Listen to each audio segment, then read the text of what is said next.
बारिश में पेड़ की टहनियों पर रहने वाला गरीब बहू का ससुराल। कोमल, तू बच्चों को तैयार करके स्कूल भेज दे, और हाँ, उनके बैग में वो पन्नियां भी डाल देना। बारिश का कोई भरोसा नहीं है, पता नहीं कब आ जाए। ठीक है भाभी। अच्छा, मैं जंगल जा रही हूँ लकड़ियाँ लाने। तेरे भैया अगर बाहर आ गए तो फिर से मेरे साथ जंगल आने की जिद करेंगे। निकिता जैसे ही जाने लगती है तभी घर के अंदर से उसका अपाहिज पति दिनेश, जिसका एक पैर कटा हुआ था, वो लकड़ी के सहारे चलते हुए बाहर आता है। निकिता रुको, मैं भी आ रहा हूँ तुम्हारे साथ। कितनी भी कोशिश करो बचने की, पर दिनेश जी मुझे पकड़ ही लेते हैं। दिनेश जी, आप क्यों आ रहे हो? आप घर पर रहकर आराम कीजिए ना। अच्छा, मेरी पत्नी जंगल जाकर इतनी मेहनत से लकड़ियां तोड़कर लाई और मैं घर में रहकर आराम करूं? नहीं निकिता, मैं भी तुम्हारे साथ चलूंगा। हर रोज की तरह लकड़ियां ठेले पर रखना और उन्हें रस्सी से बांधने में मैं तुम्हारी सहायता करूंगा।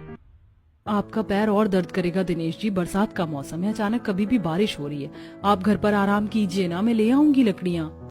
आराम करने की बात है ना, तो मैं जंगल में उस पेड़ पर बने तुम्हारे घर में आराम कर लूंगा। अब चलो। आप क्यों ऐसे हैं दिनेश जी? निकिता दिनेश को ठेले पर बिठाती है और दोनों जंगल में आते हैं, जहां रोज की तरह निकिता लकड़ियां काटने लगती है और दिनेश उन लकड़ियों को रस्सी से बांधता जाता है। दोपहर का समय।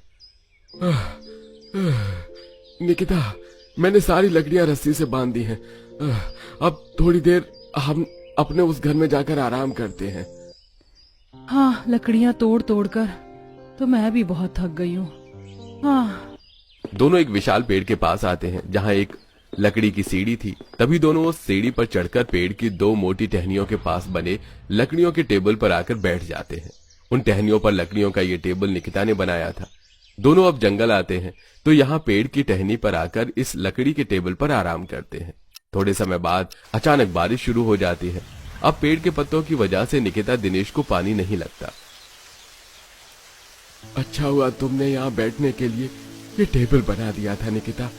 पेड़ के पत्तों से हम बारिश के पानी से तो बच जाते हैं। हाँ जी, इसीलिए तो मैंने इस पेड़ पर अपना ये छोटा घर बनाया है, जो हमें आराम करने के भी काम आ सके और हमें बारिश के पानी से भी बचा सके। थोड़े समय बाद बारिश बंद हो जाती है। दिनेश जी, आप यहाँ आराम कीजिए, मैं थोड़ी और लकड़ियाँ तोड़कर लाती हूँ, फिर हम घर चले जाएंगे। अपना ध्यान रखना निकिता।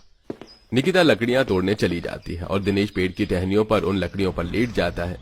शाम का समय। निकिता और दिनेश कई सारी लकड़ियां तोड़कर अपने गांव आते हैं।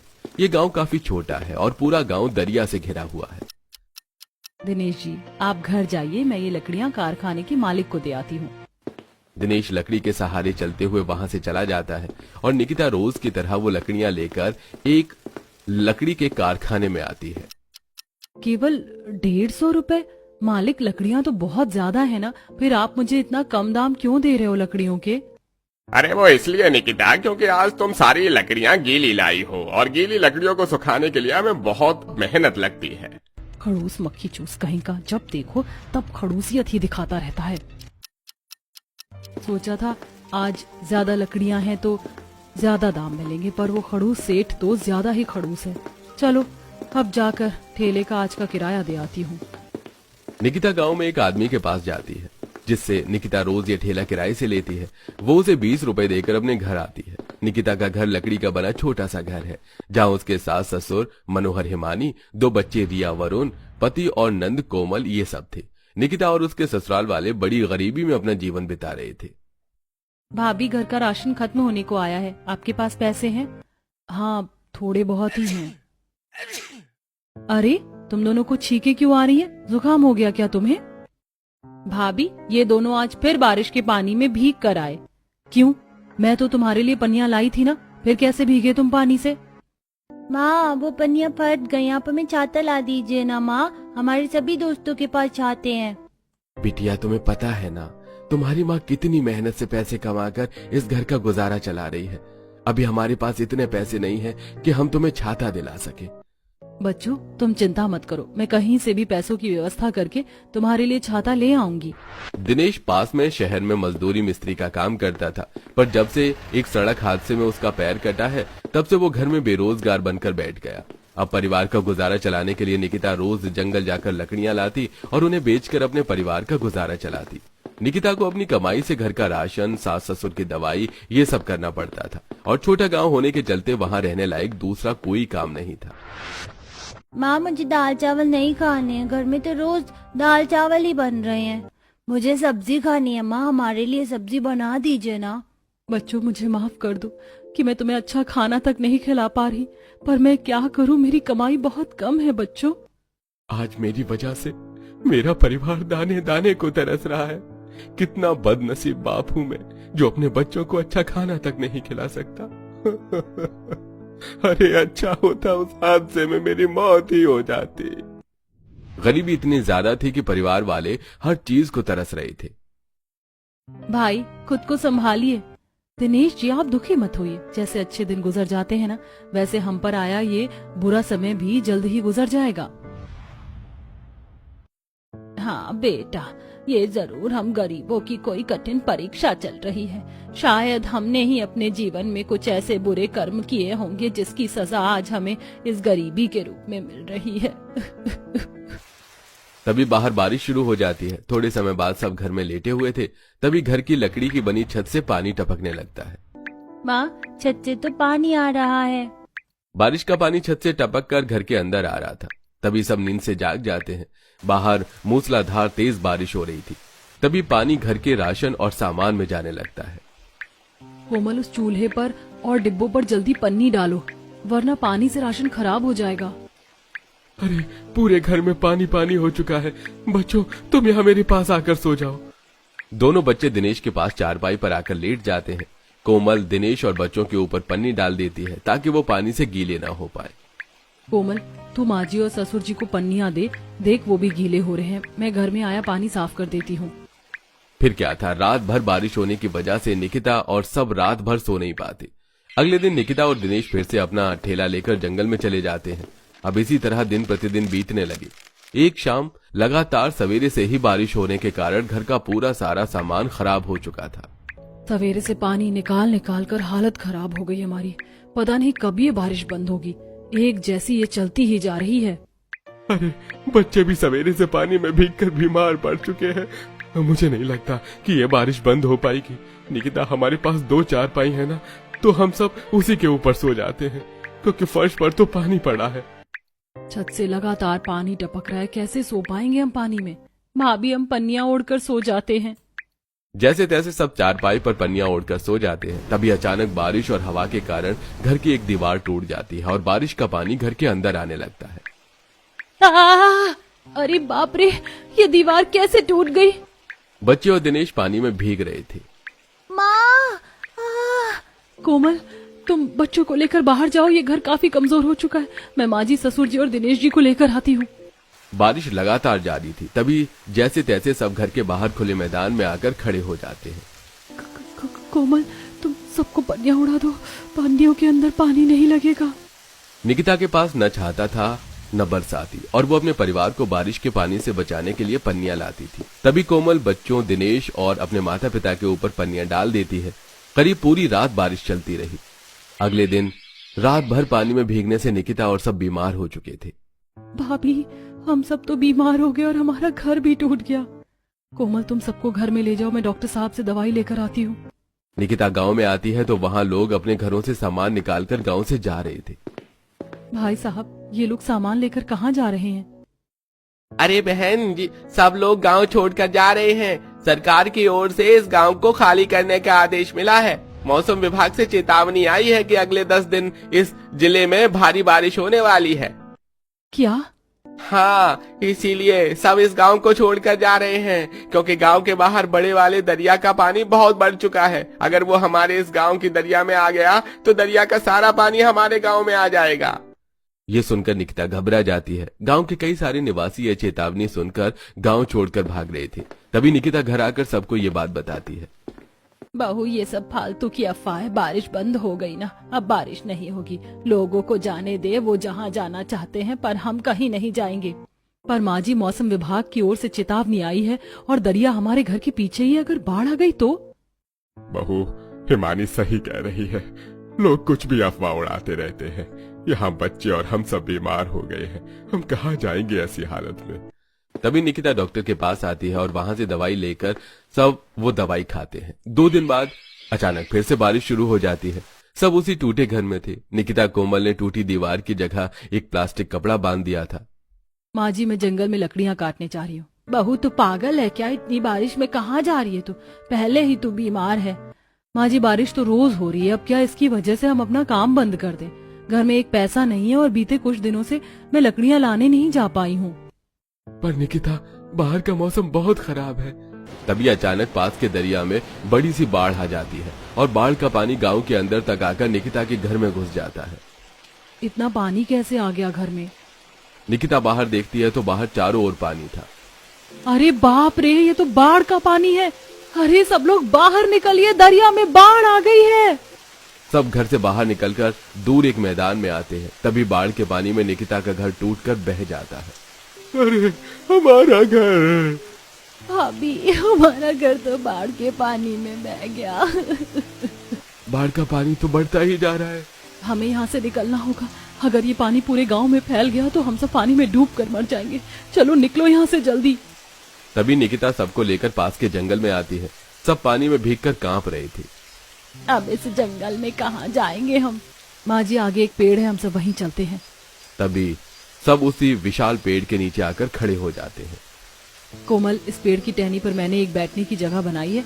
हम बच्चों और माँ जी ससुर जी को वहाँ बैठा देते हैं। वहाँ उन्हें पानी नहीं लगेगा क्योंकि वहाँ पेड़ के कई सारे पत्ते और टहनियाँ हैं। तभी निकिता कोमल बच्चों और मनोहर हिमानी को उस लकड़ी के टेबल पर बिठा देते हैं जो निकिता ने पेड़ की टहनियों पर बनाया था। भाभी, अब क्या करें? हमारा घर तो रहा नहीं और पूरा गांव बाढ़ के पानी में डूब चुका है। अगले 10 दिन और मौसम खराब है। अगर हम यहाँ से बाहर निकलेंगे तो पानी में डूब जाएंगे। 10 दिनों तक हमें यहीं रहना होगा। थोड़े समय बाद बारिश थम जाती है। निकिता, चलो हम सब गांव से बाहर चले जाते हैं। गांव से बाहर जाने वाले सारे रास्ते बंद हैं जी।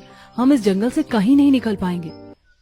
ठीक है, तो जब तक बाढ़ का पानी उतर नहीं जाता हम यहीं एक झोपड़ा बनाकर रहते हैं। नहीं कोमल, यहाँ रहना सुरक्षित नहीं है। रात के समय यहाँ जंगली जानवर और जहरीले सांप घूमते हैं। एक काम करते हैं, हम लकड़ियों से पेड़ की उन मोटी टहनियों पर घर बना लेते हैं। वहाँ हमें कोई खतरा नहीं होगा। भाभी, हम टहनियों पर कैसे घर बना पाएंगे?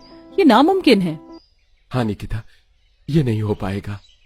अरे हम बना सकते हैं। देखो, पहले हम कई सारी छोटी लकड़ियां तोड़ कर लाते हैं और उन लकड़ियों को वहां लगाते हैं जहां मैंने टहनियों पर लकड़ी का टेबल बनाया है। हम 2 बड़ी लकड़ियां लाकर नीचे से उस घर को सपोर्ट भी देंगे। अब बारिश से बचने के लिए हमें यही करना होगा। ठीक है भाभी, कोशिश करके देखते हैं। तभी कोमल, निकिता, दिनेश तीनों जंगल से लकड़ियां काट कर लाते हैं। माँ जी, आप ससुर जी और बच्चे पेड़ के ऊपर ही रहिए। कोमल, देखो अब सारी लकड़ियों को इस साइज की काटो। तभी कोमल, निकिता लकड़ियों को एक साइज में काटते जाते हैं। जिसके बाद निकिता पेड़ की उस टहनी पर बनाई अपने लकड़ी के टेबल पर लकड़ियों की दीवारें बनाती जाती है। अरे बहू, ला मैं इस साइड की दीवार बनाता हूँ। कोमल, हम नीचे से लंबी लकड़ियां उस घर को बांधते हैं जिससे उस घर को सपोर्ट मिलेगा और वो गिरेगा नहीं। पूरा परिवार इस काम में जुट जाता है। शाम का समय घर की 4 दीवारें बन चुकी थी। वाह, ये घर तो कितना सुंदर लग रहा है। कोमल, अब हमें बाकी लकड़ियां और पत्तों से इस घर की छत बनाना होगा। मैं पेड़ के पत्ते और बाकी लकड़ियां लेकर आती हूँ। निकिता, ये घर तो बहुत छोटा है। इसमें बड़ी मुश्किल से 4 लोग बैठ पाएंगे। हमें ऐसा एक और घर बनाना होगा ताकि हम सब आराम से घर में रह सकें। हाँ, बात तो ठीक कही आपने। ठीक है, हम आगे वाली टहनी पर दूसरा घर बना लेते हैं। तभी तीनों जंगल में आते हैं और कई सारी लकड़ियां, नारियल के पेड़ के पत्ते, ये सब लेकर आते हैं। अंधेरा हो चुका था और बारिश भी थोड़ी थम चुकी थी। सब उस लकड़ी के घर में बैठे थे। निकिता और कोमल बाहर टहनी पर बैठे थे क्योंकि घर में इतनी जगह नहीं थी कि सब लोग उसमें बैठ सके। बस किसी तरह बाढ़ का पानी उतर जाए और हम सब यहाँ से सही सलामत बाहर निकल जाए। वैसे भाभी, हमने कभी सोचा भी नहीं था कि हमें ऐसे जंगल में पेड़ पर आकर रहना पड़ेगा। दोनों बातें करने लगते हैं। अगले दिन सब फिर से घर बनाने में लग जाते हैं। अब शाम तक कड़ी मेहनत के बाद सब पेड़ की टहनियों पर लकड़ी के 2 छोटे घर बना लेते हैं जो दिखने में बेहद सुंदर लग रहे थे। निकिता ने उनकी छत नारियल के पत्तों से काफी सुंदर बनाई थी। बहू, हमने रहने की व्यवस्था तो कर ली, अब खाने का क्या करें? बच्चे भी काफी भूखे हैं और ये पानी का कहर कब खत्म होगा पता नहीं। हाँ, हमारे पास तो खाने के लिए कुछ भी नहीं है। कोमल, चल हम जंगल में देख आते हैं, शायद हमें कोई फल के पेड़ मिल जाए। मैं दरिया के पास जाकर मछलियां पकड़ने की कोशिश करता हूँ और हाँ, दोनों सावधान रहना, हो सकता है जंगल में जानवर भी हो। जंगल से बाहर निकलने के सारे रास्ते पानी से बंद हो चुके थे और गांव का नामो निशान ही मिट चुका था। थोड़े समय बाद निकिता, कोमल कुछ फल लाते हैं और दिनेश कुछ मछलियां लाता है। अब इसी तरह सब फल और मछलियां खाकर उन लकड़ियों के घर में रहने लगे। करीब 4 दिन बाद बाढ़ का पानी थोड़ा कम हो चुका था और बारिश भी बंद हो चुकी थी। शुक्र है बारिश थम गई दिनेश जी, लगता है गांव से बाहर जाने के रास्ते खुल गए होंगे, हमें यहाँ से बाहर निकलना होगा। तभी सब जंगल से बाहर दरिया के पास आते हैं तो दरिया किनारे एक आदमी, एक महिला और एक बच्चा, ये तीनों बेहोश पड़े थे। अरे ये लोग कौन है? सब उनके पास आते हैं और उन्हें देखने लगते हैं। जिंदा है तीनों, लगता है बाढ़ के पानी में ये यहाँ बहकर आ गए। तभी फिर से बारिश शुरू हो जाती है। बारिश तो फिर से शुरू हो गई। हमें इन तीनों को अपने उन लकड़ियों के घरों में ले जाना होगा क्योंकि बाहर जाने के रास्ते अब तक नहीं खुले, पानी अब भी फैला हुआ है। सब उन तीनों को जंगल में ले आते हैं। थोड़े समय बाद उन तीनों को होश आता है। अरे कौन हो तुम लोग और हम यहाँ कैसे आए? भाई साहब, आप तीनों बाढ़ के पानी में यहाँ बहकर आए हो और हम आप तीनों को यहाँ सुरक्षित स्थान पर लेकर आए हैं। वैसे आप हैं कौन? मेरा नाम हरीश है, ये मेरी पत्नी जानवी है और ये मेरा बेटा रोहन। हम अपनी कार से अपने शहर जा रहे थे, तभी अचानक पुल के ऊपर पानी आ गया और हमारी कार पानी में बह गई और हम सब पानी में डूब गए। शुक्र है आप तीनों को कुछ नहीं हुआ। पर आप सब कौन हो और यहाँ इस जंगल में क्या कर रहे हो आप? तभी निकिता उन्हें सारी बात बताती है। ओह, ये बारिश तो इस बार कुछ ज्यादा ही कहर ढा रखी है। पेड़ों पर लकड़ी के घर, इतने शानदार घर किसने बनाए? ये हमने बनाए हैं बारिश से बचने के लिए। हमारे पास घर नहीं था तो हमने पेड़ पर ही घर बना लिए। विश्वास नहीं होता कि कोई पेड़ पर इतने शानदार घर बना सकता है। क्या आप कारीगर हो? नहीं, मैं लकड़ियां तोड़कर उन्हें बेचने का काम करती हूँ। तभी निकिता अपने परिवार की सारी गरीबी हरीश को बताती है। बड़ी मुश्किल से हमने लकड़ियों का अपना ये घर बनाया था, पर अब तो वो भी नहीं रहा। अब ना घर रहा, ना कोई सहारा। हमारा पूरा गांव भी तबाह हो गया है। आप सबने हमारी जान बचाई है, आपका बहुत बड़ा एहसान है हम पर। शहर में मेरा एक कारखाना है जहां मेरे मजदूर लकड़ियों की वस्तुएं और घर बनाते हैं। अब आपके पास इतना अच्छा हुनर है तो आप मेरे कारखाने में काम करना, मैं आपको पैसे भी दूंगा और साथ में एक घर भी रहने के लिए दूंगा। ये सुनकर निकिता और सब काफी खुश हो जाते हैं। अब 4 दिनों तक हरीश और उसके परिवार वाले निकिता और सबके साथ एक लकड़ी के घर में रहते हैं। जब बाढ़ का सारा पानी उतर जाता है तो हरीश निकिता और सबको लेकर अपने शहर आता है और वहां उन्हें एक घर रहने के लिए देता है और साथ में निकिता, दिनेश और कोमल को अपने कारखाने में काम भी देता है। आपका बहुत बहुत धन्यवाद मालिक। आपने हम गरीबों के लिए जो किया, इसके लिए हम आपके जीवन भर आभारी रहेंगे। अरे नहीं नहीं, एहसान तो आपने किया है हमारी जान बचाकर। अब आप सब यहाँ अच्छे से अपना जीवन बिताइए, मेरे कारखाने के मजदूर आपको सारा काम समझा देंगे। उसके बाद निकिता, कोमल और दिनेश बड़ी लगन से हरीश के कारखाने में काम करने लगे। निकिता और कोमल हरीश के बड़े बड़े लकड़ियों के घर बनाने के ऑर्डर पूरे करने लगे और हरीश उनकी मेहनत के उन्हें अच्छे पैसे देने लगा। कुछ महीनों बाद निकिता अपनी कमाई से दिनेश को एक नकली पैर लगा देती है, जिसके बाद दिनेश चलना फिरना ये सब कुछ बहुत अच्छे से करने लगा और उसके बच्चे भी अब अच्छे स्कूल में जाकर शिक्षा हासिल करने लगे, जिसके बाद उनकी गरीबी दूर हो गई और सब हंसी खुशी अपना जीवन बिताने लगे। दोस्तों, इस कहानी का मकसद यही है कि जीवन में चाहे परेशानियां कितनी भी आ जाएं, पर हमें लड़ना और संघर्ष करना नहीं छोड़ना चाहिए, क्योंकि हमारी मेहनत ही हमें कामयाबी के मुकाम तक पहुंचाती है।